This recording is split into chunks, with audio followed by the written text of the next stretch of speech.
वक्फ bill पर देश की राजनीति इस समय गरमाई हुई है जबरदस्त तरीके से। बुधवार को वक्फ बिल नए संशोधन के साथ सदन में पेश किया जाने वाला है। इससे पहले सदन में विपक्ष ने खूब बवाल काटा और सदन से वॉकआउट भी कर दिया। इन सब के बीच एनडीए ने भी ये तय कर दिया है कि बुधवार को हर हाल में इस बिल को सदन में पेश किया जाएगा। बिल पर चर्चा के लिए 8 घंटे का समय तय किया गया है। तो बुधवार को क्या होने वाला है, राजनीति इस पर और कितनी गर्माने वाली है, और सबसे बड़ा सवाल ये है कि क्या कभी वक्फ को लेकर ये जो सियासी बवाल है, सियासी घमासान है, ये थम पाएगा। आज इसी पर कुछ खास मेहमानों के साथ हम चर्चा करेंगे। पक्ष विपक्ष दोनों तरफ के मेहमान हमारे साथ रहेंगे, लेकिन सबसे पहले कैसे घमासान मचा हुआ है इस वक्फ संशोधन बिल को लेकर, इस रिपोर्ट में देखिए।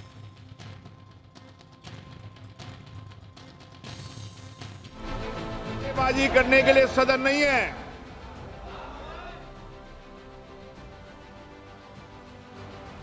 वक्फ बिल पर घमासान, क्यों डर रहे मुसलमान? तारीख हुई तय, विपक्ष में क्यों भय? वक्फ पर विवाद, ओवैसी क्यों बोले बर्बाद? सरकार का बड़ा कदम, 20 घंटे बाद वक्फ का वक्त खत्म। भारत की राजनीति में घमासान मचा है, बयानों के तीर चल रहे हैं, आरोप प्रत्यारोप का दौर जारी है और इस घमासान का केंद्र बिंदु है वक्फ बिल। चाहे तमाम विरोध हो, चाहे कितने ही धरने प्रदर्शन हो, लेकिन यह तय हो गया है कि वक्फ बिल 14 संशोधनों के साथ सदन के पटल पर पेश किया जाएगा। मामला क्या है, आप भी समझ लीजिए। वक्फ बिल को लेकर जेपीसी ने 14 संशोधन सुझाए हैं। बुधवार दोपहर 12 बजे बिल को सदन में पेश किया जाएगा। बिल पर बहस के लिए 8 घंटे का समय तय किया गया है। सभी सांसदों की मौजूदगी सुनिश्चित करने के लिए बात चल रही है। ज्यादातर अपोजिशन पार्टी के लोग 12 घंटे का मांग किया, तब बीच में 8 घंटे का चर्चा का समय तय किया गया और ये भी स्पीकर साहब ने कहा कि 8 घंटे चर्चा का समय दिया है, जिसको बढ़ाया जा सकता है, लेकिन हाउस का सेंस लेकर के। चर्चा तो हमेशा ऐसे होते हैं। करने के लिए सदन नहीं भारी है। हंगामे, तमाम विरोध प्रदर्शन के बाद आखिरकार ये तय हो गया है कि बुधवार को वक्फ संशोधन बिल पेश होगा।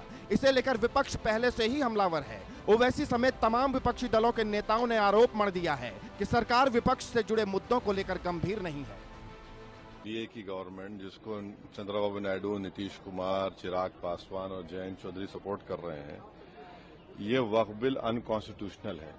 ये वक्फ बिल आर्टिकल 14, आर्टिकल 25, 26, 29 का ग्रेव वायलेशन है। ये वक्फ बिल नहीं है, बल्कि ये वक्फ बर्बाद बिल है ये। और अगर चंद्रबाबू नायडू, नीतीश कुमार, चिराग पासवान, जयंत चौधरी इसकी तायीद करेंगे, तो वो अपने पॉलिटिकल रीजंस की वजह से या जो भी उनके है नैरो रीजन तायीद कर रहे हैं नरेंद्र मोदी सरकार की। हम तो वॉकआउट करके आए हैं, उनका मन में क्या है अब वो जाने। आदरणीय, हम आशा करेंगे कि आदरणीय अध्यक्ष महोदय सब चीज का संज्ञान रखेगी। पूरा देश आज देख रहा है कि किस प्रकार से लोकसभा में धीरे धीरे आज लोकतंत्र की आवाज को कुचला जा रहा है। नहीं, वक्फ बोर्ड के खिलाफ है हम लोग। इसलिए खिलाफ हैं क्योंकि भारतीय जनता पार्टी हर जगह हस्तक्षेप करना चाहती है। भारतीय जनता पार्टी हर जगह अपना कंट्रोल चाहती है।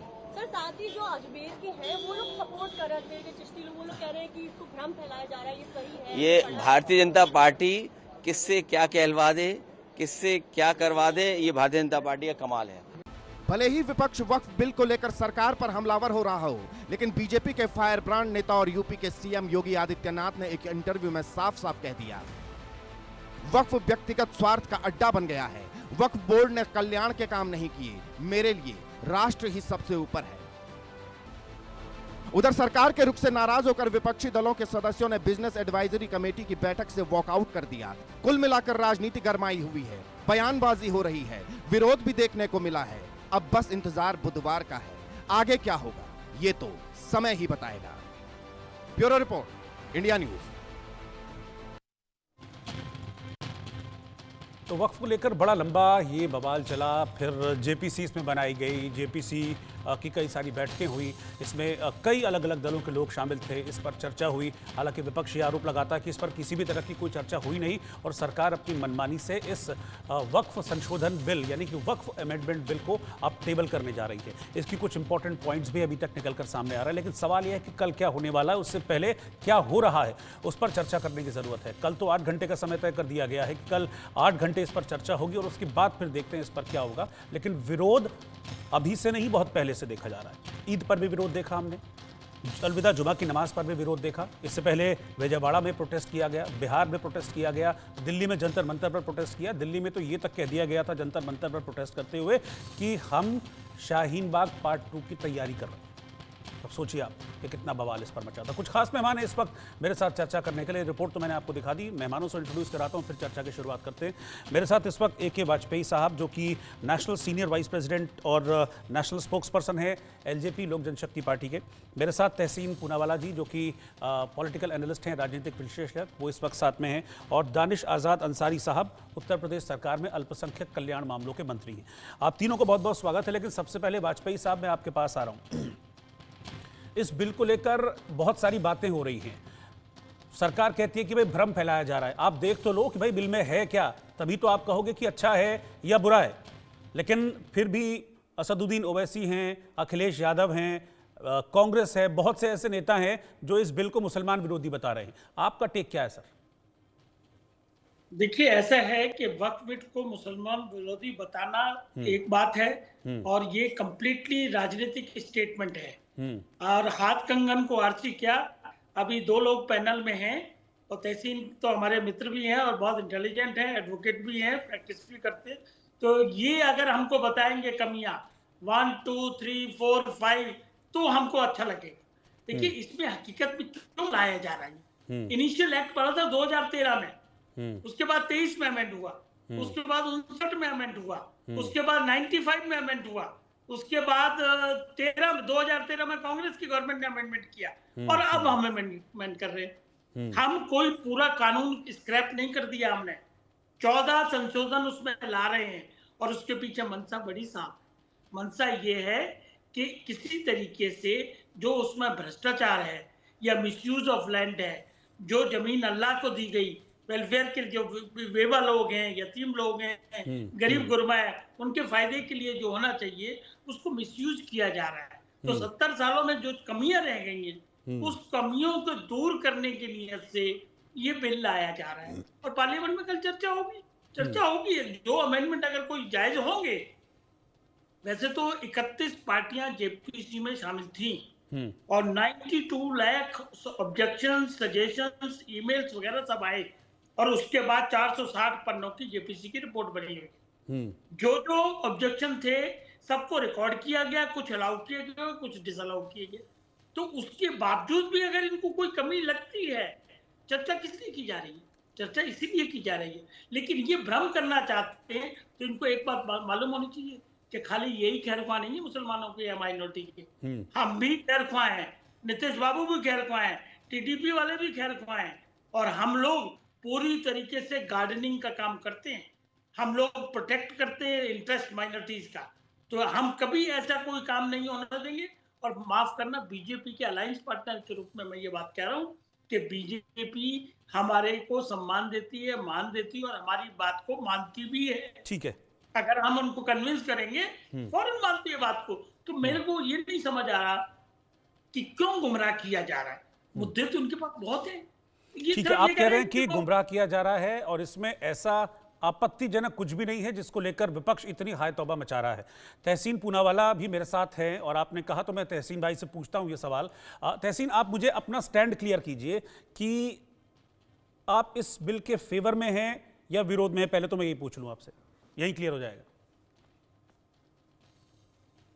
सबसे पहले तो थैंक यू, आपके शो में मुझे शिरकत करने का मौका मिला और इस महत्वपूर्ण विषय पर अपनी बात रखने का मुझे आप मौका दे रहे हैं। और सभी आपके दर्शकों को नवरात्रि की ढेर सारी शुभकामनाएं।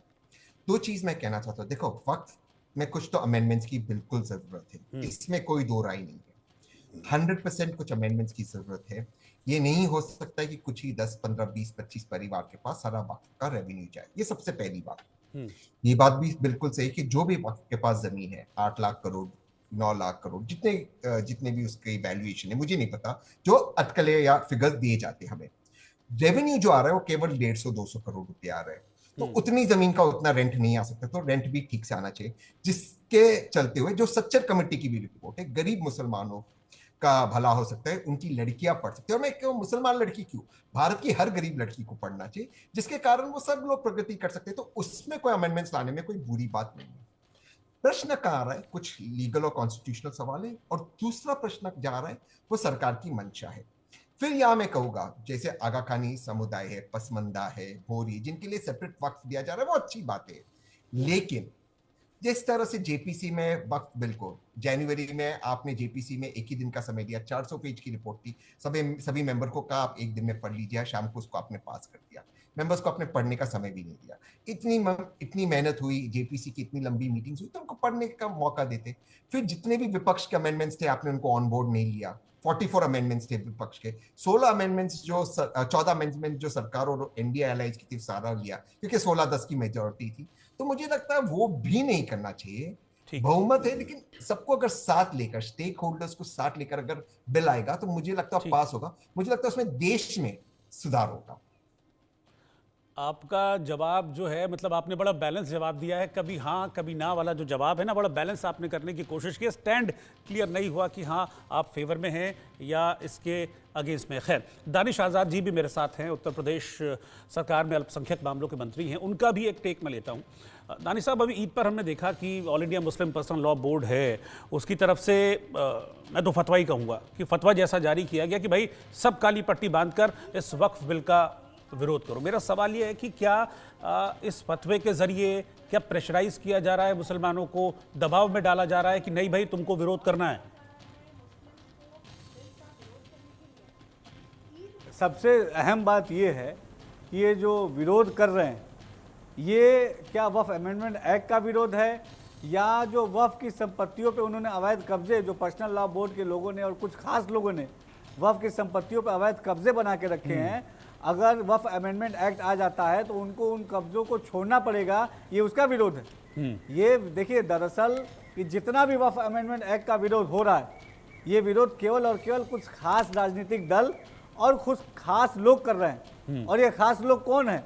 जिन्होंने अब तक वक्फ के नाम पे अवैध कब्जे वक्फ बोर्ड की जमीनों पे किए हैं, जिन्होंने वक्फ की संपत्तियों का दुरुपयोग किया है, वही लोग इस अमेंडमेंट का विरोध कर रहे हैं। आप मुझे ये बात बताइए कि प्रधानमंत्री नरेंद्र मोदी जी के नेतृत्व में ये जो अमेंडमेंट आ रहा है, इस अमेंडमेंट में क्या कहा जा रहा है कि वक्फ की संपत्तियों पे जो इलीगल इंक्रोचमेंट है उससे हम इनको इंक्रोचमेंट से मुक्त कराएंगे। तो इसमें क्या गलत है?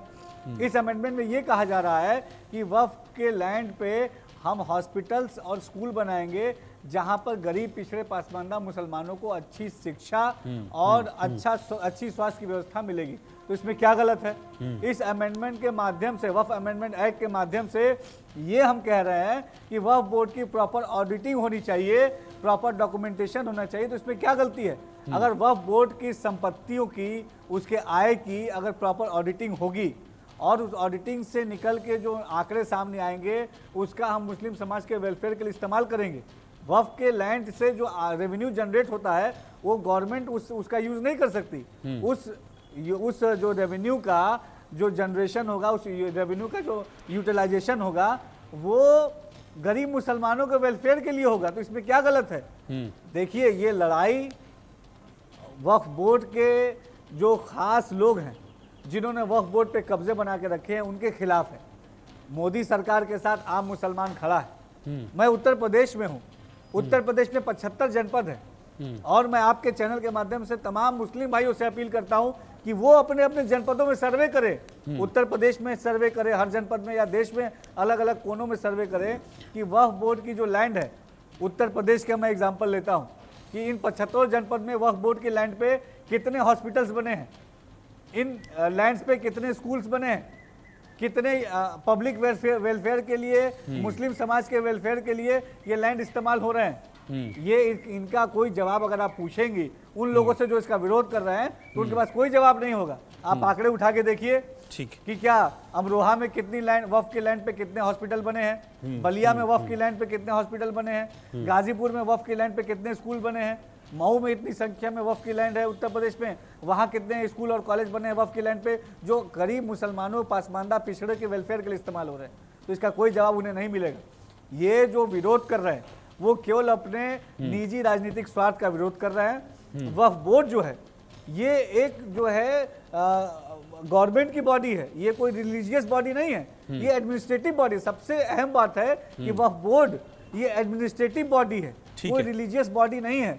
तो अगर जो भी इसका विरोध कर रहा है वक्फ अमेंडमेंट एक्ट का, मेरा ये मानना है कि वो ठीक है। आपने अभी जो बात कही कि भाई लोगों का रिएक्शन इसमें बहुत ज़रूरी है, एक सर्वे किया जाना चाहिए, तो मैंने सर्वे किया है, हमारा रिपोर्टर गए हैं कई ऐसी जगह जो मुस्लिम बहुल इलाके हैं, वो भी मैं आगे दिखाऊंगा कि वो क्या कह रहे हैं वक्फ बिल पर। जिस तरीके से एक भ्रम फैलाया जा रहा है उस पर क्या देश का मुसलमान कहता है, इस पर भी मैं आगे आपको दिखाऊंगा। मैं वाजपेयी साहब के पास चल रहा हूँ।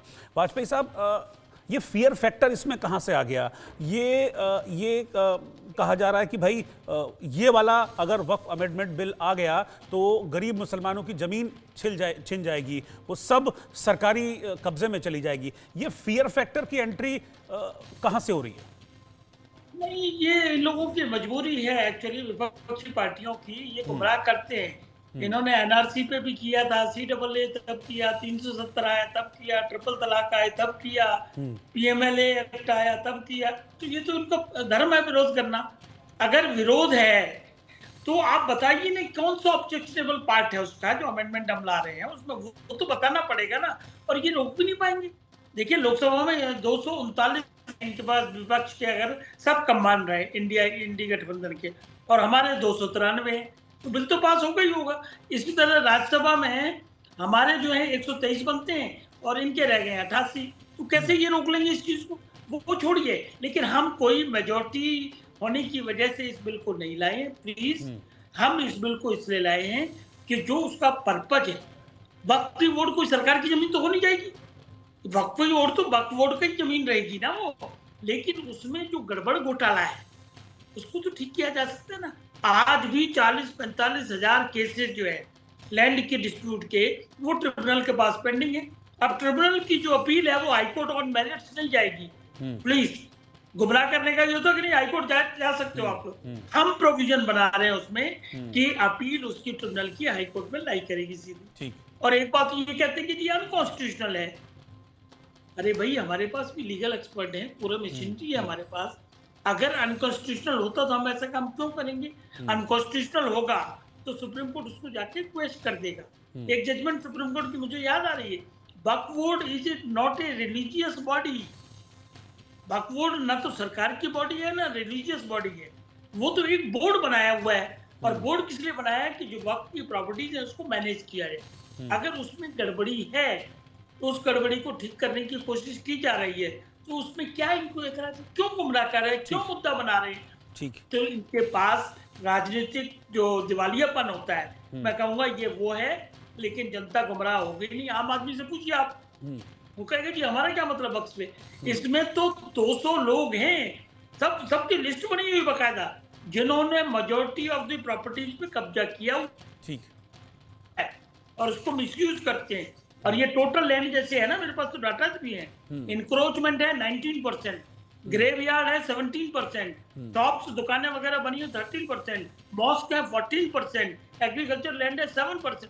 मतलब मेरा कहने का सब चीज बनी हुई है।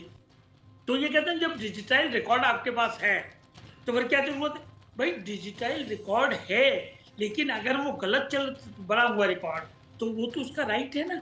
अगर प्रॉपर्टी कोई वक्फ की है नहीं और वो आप कहो जी वक्फ की प्रॉपर्टी है और उसको किसी को अलॉट कर दो, तो वो तो गड़बड़ घोटाला है नहीं। ठीक है, उसी गड़बड़ घोटाले को ठीक करने के लिए ये बिल लाया जा रहा है। इसमें कुछ जो रीजनेबल, लॉजिकल और जो सस्टेनेबल जो प्रोविजंस हैं उनको रखा गया है। इससे किसी गरीब ग्रुप को कुछ नहीं है। एक बात और क्लियर कर दो, ठीक है, सेंट्रल बोर्ड है, उसमें 2 ब्यूरोक्रेट सेटअप हमने इंट्रोड्यूस किया है। पहले संख्या थी 8 से 12, हमने उसको लिमिट कर दिया 11 पे। जो स्टेट बोर्ड है उसमें हमने मैंडेटरी कर दिया कि सारे के सारे मुस्लिम होंगे। तो स्टेट बोर्ड तो अलग का फंक्शन करेगा और सेंट्रल बोर्ड का जो है वो अलग फंक्शन करेगा। हमने एक और प्रोविजन किया कि 2 मुस्लिम महिलाएं मैंडेटरीली रहेंगी उसमें। बोरा समाज को इंक्लूड किया हमने, एक और समाज है उसको इंक्लूड किया। तो हम ये चाह रहे हैं कि जो लैंड अगर कोई आदमी डोनेट करता है और अल्लाह के नाम पे करता है तो उसका सही इस्तेमाल तो हो ना, और इसके पीछे कोई मंशा नहीं है, ना सरकार को कोई जमीन से मतलब है, ना सरकार की जमीन हो जाएगी। वो सब रेगुलेट करने की मंशा से ये बिल लाए और ये कोरी राजनीति इसमें कर रहे हैं, इससे हमको एतराज। ठीक है, तहसीन के पास मैं चल रहा हूं। Tehseen, All India Muslim Personal Law Board जिस तरीके से चल रहा है, जो उनका एक्टिंग प्रोसीजर है, आपको लगता है कि उसमें किसी तरह की कुछ चेंज या बदलाव की जरूरत है? फिर वही सवाल मैं जो दानिश जी से मैंने पूछा था कि क्या आपको लगता है कि किसी तरह का भड़कावा था जो ईद पे और अब अलविदा जुमा पर हुआ? देखिए, इसमें वापस दो बात है। इसको देखने का 2 नजरिया। एक, मैं इस प्रोटेस्ट में नहीं था, मैं तो मानता हूँ कि वक्फ जैसे आगा खानी समुदाय है, बोरी समुदाय है, पसमंदा, उनके लिए अच्छी अगर ये बनती। लेकिन अगर कुछ हमारे मुसलमान भाई वो शांतिपूर्वक तरीके से, संवैधानिक तरीके से प्रोटेस्ट कर रहे हैं और तो कुछ कर नहीं रहे, प्रोटेस्ट कर रहे, प्रोटेस्ट करने का तो अधिकार है, तो इसमें गलत क्या है? क्या किसी ने कोई सड़क रोकी, क्या किसी ने कोई चक्का जाम किया? वो अपना प्रोटेस्ट कर रहे हैं, अपना बैंड पहन रहे, प्रोटेस्ट कर रहे हैं। करना नहीं करना वो एक अलग विषय है, अधिकार तो संविधान देता है उनको, इसमें क्या गलत किया? तो उन्होंने कोई गलत बात नहीं की, वो अपना प्रोटेस्ट कर रहे हैं, उसमें किसी को क्या दिक्कत होनी चाहिए अगर कोई हमारे भाई बहन प्रोटेस्ट कर रहे हैं। हालांकि मैं फिर से कहता हूं, मैं इस चीज का सपोर्टर हूं कि मैं all India Muslim Personal Law board के खिलाफ हूं। मैं समझता हूं ये एक मेंस बोर्ड है, महिलाओं का पार्टिसिपेशन होना चाहिए। मैं मानता हूँ ये सब मुसलमानों को रिप्रेजेंट नहीं करता, जैसे आगा खानी मुसलमान का अपने बोर्ड होते, तो वो सब मुसलमानों के लिए ना बोले। बट अगर कोई हमारे भाई बहन कर रहे तो इसमें गलत किया है। ठीक है, दानिश जी, मेरा सीधा सवाल एक ये है कि ये मैंने कई जगह पूछा भी है, ये वक्फ बिल का विरोध है, वक्फ संशोधन बिल का, या मोदी विरोध? ये जो वक्फ अमेंडमेंट एक्ट का विरोध कर रहे हैं ये लोग, ये मोदी सरकार की सकारात्मक नीतियां और जन कल्याणकारी नीतियों का विरोध कर रहे हैं। ये पिछड़े जो आम मुसलमान हैं उनके डेवलपमेंट का विरोध कर रहे हैं। ये पासमानदा मुसलमानों के समृद्धि का विरोध कर रहे हैं। ये मुस्लिम महिलाओं के सशक्तिकरण का विरोध कर रहे हैं। ये मुस्लिम नौजवान के उत्थान का विरोध कर रहे हैं। वक्फ अमेंडमेंट एक्ट का विरोध साफ साफ स्पष्ट मुस्लिम समाज के डेवलपमेंट का विरोध है। आज जिस तरीके से प्रधानमंत्री मोदी जी ने 2014 से लेकर अब तक मुस्लिम समाज के डेवलपमेंट के लिए काम किया है, हाँ, हमने मुसलमानों को वोट बैंक के तरह इस्तेमाल नहीं किया, हमने मुसलमानों से चिकनी चुपड़ी बातें नहीं की, मोदी सरकार ने मुसलमानों को गुमराह नहीं किया। मोदी सरकार ने मुसलमानों को साफ और स्पष्ट कहा कि आपने मुझे अगर देश का प्रधानमंत्री बनाया है तो मेरी जिम्मेदारी है कि मैं आपके अच्छी शिक्षा के लिए काम करूँ, और इसके लिए मोदी सरकार ने बीते 10 सालों में काम किया। चाहे मदरसा शिक्षा की बेहतरी हो, अल्पसंख्यक बहुल क्षेत्रों में स्कूल और कॉलेज खोलने की बात हो, मोदी सरकार ने वो किया। मोदी सरकार ने कहा कि मुस्लिम समाज के लोगों, मुझे देश का प्रधानमंत्री अगर आपने बनाया है तो मैं मुस्लिम समाज की महिलाओं के डेवलपमेंट के लिए काम करूंगा, और मोदी सरकार ने वो किया। ट्रिपल तलाक के दंश से मुस्लिम बहनों को किसने मुक्त कराया? ये मोदी सरकार ने मुक्त कराया। ये तमाम विपक्षी दल ऐसा पहले वो कर सकते थे, लेकिन उन्होंने हमेशा मुसलमानों को गुमराह किया। केवल मुसलमानों के बीच में आके उनसे चिकनी चुपड़ी बातें करके और उनका राजनीतिक इस्तेमाल करना बंद करना पड़ेगा। ठोस विकास मुसलमानों की ज़रूरत है, और ये ठोस विकास के लिए मोदी सरकार पूरी सकारात्मक भाव के साथ काम कर रही है। बात पे ये भी दानिश जी ने महिलाओं की भागीदारी की बात की। वक्फ बोर्ड में महिलाओं की भागीदारी को लेकर आपकी पार्टी का क्या टेक है? नहीं, हम लोगों ने तो देखो इसको पूरी तरीके से एग्जामिन किया है। जेपीसी में हमारे पार्टी के मेंबर थे, member of Parliament Arun Bharati ji, बाकायदा एक्टिवली इन्वॉल्व रहे, एक एक चीज को स्क्रूटनाइज किया।